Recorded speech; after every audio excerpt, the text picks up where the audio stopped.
once again, this is Imokobi TV. We welcome you to this channel.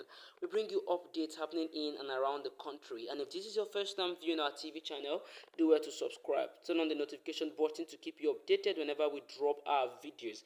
Be sure to like, comment, and of course, share this video to your friends and your family members so that they can get updated whenever we drop our videos too. And with this note, we welcome all Biafrans to this channel once again. Welcome, Biafrans. And so we move forward to what we have on our screen quickly. We'll take the headline and the news immediately with its analysis.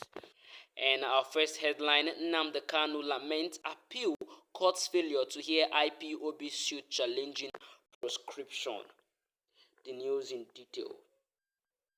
The leader of the indigenous people of Biafra, IPOB, Nnandi KANU, has reacted to the inability of the appeal court to hear his appeal against the group's proscription as a terrorist organization. KANU lamented that the inability of the appeal court to hear the suit affirms the injustice of the proscription. The administration of former President Muhammadu Buhari had proscribed due to its agitation for Biafra.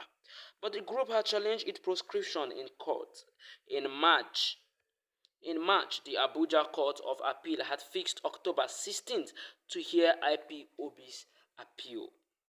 However, KANU decried the court's failure to hear IPOB's suit challenging the proscription.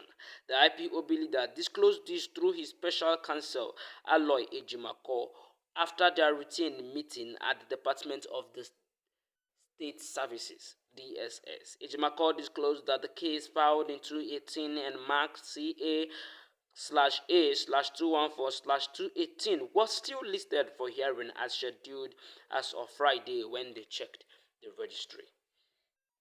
He, however, lamented that when they got to the court, the case had been removed from the registry without any communication of such change to them. Chatting with Daily Post, Ejimako said the case was listed for hearing last on March 7th, but was adjourned the same day without a hearing because of election petitions. Today was the next date, and by Friday, when we checked the registry, it was on the call list. But today, on arrival in court, we were surprised when it was no longer on the call list for today, and the reason again was election petitions. I just exited from visitation with Nnandi KANU, and he asked me to, on his behalf, publicly decry the adjournment earlier today of the appeal filed by IPOB against its proscription since 2018. The refusal to hear this appeal indirectly affirms the injustice of the proscription. We are submitting a letter tomorrow first light morning to strongly request a new date, no later than 10 days from tomorrow. Strongly accepted. I think this is acceptable. I mean, the date that was fixed for this hearing was March 7th, according to what we are hearing now, according to what I read just now. But then, they shifted, they adjourned it because of election petition. And again, it happens, okay, it was fixed to October 16th, which was yesterday, to October 16th, right? And now again, instead of them to carry out this hearing, they still shift them again. I mean, what's the meaning of this? Do they want Martin and KANU to rot in jail? What are they trying to do? What's the meaning of this? What is the Nigerian government doing? At this point, I think the Nigerian government are trying to, I think they are chewing more than, they are biting more than they can chew. They are trying to cause problem. They are trying to cause fights. Because you cannot tell me that you continue adjourning this matter without a cause, a reasonable cause. If Biafrans retaliate now, they say Biafrans don't come. But do the right thing, they will not still do the right thing. Waiting be all this kind, which kind of thing be this one? At this point, Nigerians are trying to draw a fight. At this point, Nigerian government are not being unfair. They are not being fair. This is unfair. This is injustice. This is injustice, for goodness sake. For crying out loud, this is injustice. What do you have to say regarding this headline? Go quickly to the comment section and tell us what's in your mind. Whether you support these people with all these things they do. I mean, this should not be done. So tell us what is in your mind right now regarding this particular headline. What do you have to say? Why is Nigerian government doing this? Why are they causing more problems? Why are they wicked? Why are their hearts crossed, their mind crossed? Why? Why would they let Martin Nnamdi Kanu have freedom? Why would they let Biafra go? Why? And this will take us to the next headline on our screen without wasting much of your time. Kanu victim, not villain. Ejimako tells Ohaneze ahead of meeting with Tinubu. Nnamdi Kanu victim, not villain. Ejimako tells Ohaneze ahead of meeting with Tinubu. The news in detail.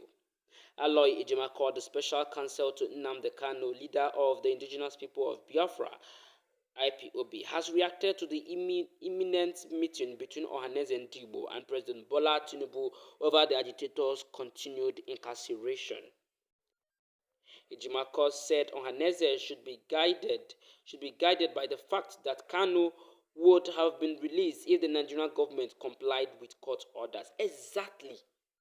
If the Nigerian government has complied with court orders, Kanu should have been released. I mean, looking at it, court has ordered for the release of Mazi Nnamdi Kanu, but the Nigerian government has refused. What is their take in this? What is their gain? Why are they doing this often, on and on? Why are they doing this? Why are they trying to suffer Biafran? What is their problem? I mean, this is the only country where, in fact, at this point, you should realize that Biafra should go, because this is the only country where citizens are bigger than the court. Citizens are greater than the law. This is the only country where such thing happened. What kind of insane country is this? Let's continue. Posted on X, the lawyer said, Ohaneze should be informed that the Biafra agitator is a victim, not the villain.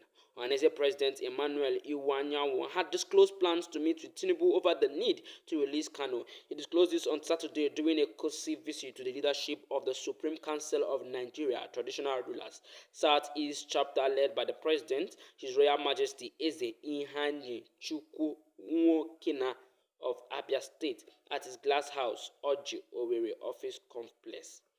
He said the planned visit to the president is centered on all issues bothering the people of the Southeast. I think this is it. Move on. Iwanyanwu stated that the move to push for the release of the secessionist from the custody of the Department of State Services (DSS) became necessary following the worsening security situation in the region.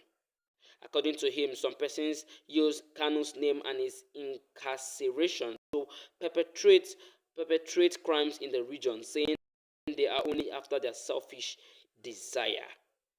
Or interest rather. Reacting, Ejimako posted, in meeting with Tinubu, Ohaneze should strictly be guided by the fact that Mazi Nnamdi Kanu would not be in detention if Nigeria abided by the law in not subjecting him to extraordinary rendition or comply with the court orders to release him. He is the victim, not the villain.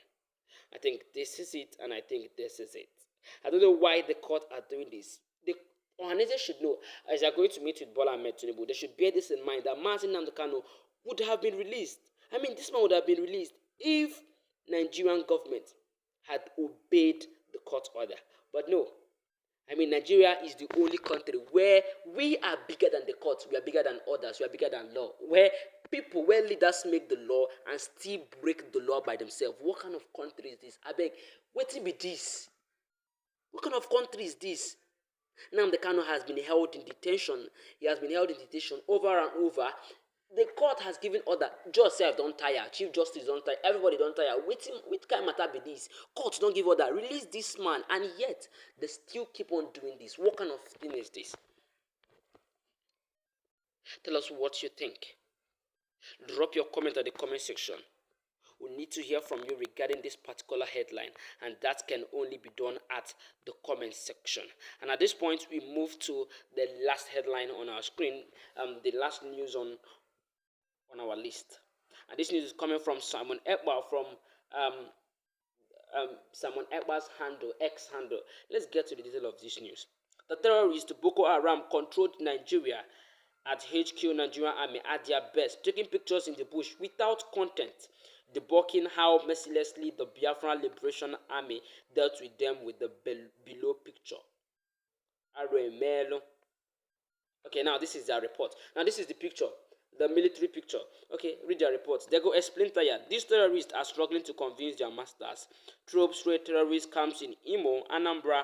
Troops of Operation Udoka 2 conducted clearance operations on terrorist camps in Imo and Anambra State on Saturday. The troops arrested a suspected terrorist and also recovered improvised explosive device-making materials, motorcycles, stored foods, and other logistics items in the camp. Acting Deputy Director of Army Public Relations, 82 Division, Enugu, LT Col. Jonah Unu Akhalu, stated on Sunday that the clearance operations held at Lilu Community and Osumogu Forest in Osu local government area of Imo State. So, this is it. Okay, the troops also conducted clearance at Ihiala local government area of Anambra State, he added. During the clearance, the troops encountered various types of obstacles and detonated many improvised explosive devices, IEDs. The troops came in contact with terrorists who fled into nearby bushes with gunshot wounds due to superior firepower. Several camps and shrines of the terrorists were also destroyed, Uno KANU stated.